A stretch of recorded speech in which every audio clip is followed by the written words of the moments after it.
เอาเนาะทุกคนหลังจากหอดยามหายยามหน้าเลยเนาะทุกคนก็ได้เปลี่ยนคาดเปลี่ยนไทยแล้วปานนี้เนาะทุกคนเนาะเนื่องจากว่าไทยของเบาเจนี่นะมันเหียนแล้วเนาะทุกคนเพราะว่ามันหลายปีแล้วปีนี้ก็เลยได้เปลี่ยนใหม่ทั้งคู่เลยเนาะทุกคนเพราะว่าไทยที่เบาเจไทยเนี่ยมันด้นเลยเนาะทุกคนตั้งแต่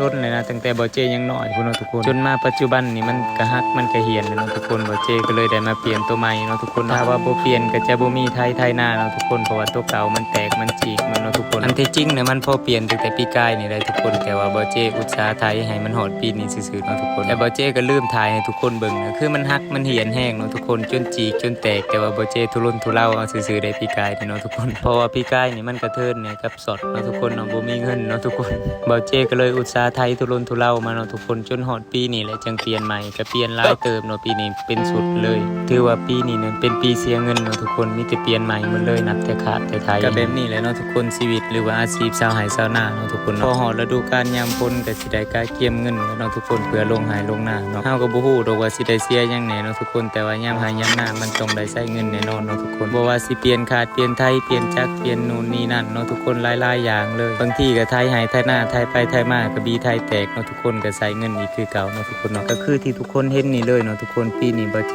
ก็ได้เปลี่ยนไทยใหม่เนาะทุกคนเนื่องจากว่าไทยเบาเจมันหักมันแตกเนาะนอกจากไทยหักไทยแตกแล้วยังบ่พอทุกคนเอ้ยเอาอันจักรดูดน้ำไปดูดน้ำตะกะกระจักกระเพอีกเนาะทุกคนก็ได้ซ้อมจักรอีกเนาะทุกคนมีแต่เสียเงินเลยปีนี้เนาะก็แบบนี้แหละเนาะทุกคนชีวิตชาวไร่ชาวนามีเวลาหาเงินตั้งแต่ยามแลงพอตกฤดูฝนมามันก็สิมีแต่รายจ่ายส่วนรายเนาะทุกคนจังได้เบาเจก็ฝากให้พี่ๆทุกคนเป็นกำลังใจให้เด้อทุกคนเด้อ